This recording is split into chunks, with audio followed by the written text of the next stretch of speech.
শিল্প সংস্কৃতির উৎকর্ষ সাধন ও শিল্পীদের পাশে থাকার অঙ্গীকার নিয়ে আত্মপ্রকাশ করেছে বাংলাদেশ সাংস্কৃতিক আন্দোলন।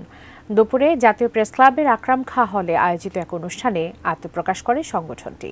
সংগঠনের সভাপতি হিসেবে আজম ফারুক ও সাধারণ সম্পাদক হিসেবে দায়িত্ব পালন করবেন এস.এ. শামীম।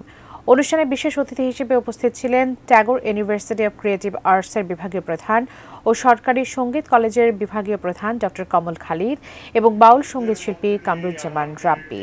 সংস্কৃতির মাধ্যমে গ্লোবাল নেটওয়ার্কে যুক্ত হওয়ার পাশাপাশি সাংস্কৃতিক অঙ্গনের সকল অন্যায়, নিপীড়ন ও বৈষম্যের বিরুদ্ধে সোচ্চার থাকার আশাবাদ ব্যক্ত করেন সংগঠনের নেতা ও আমন্ত্রিত অতিথিরা।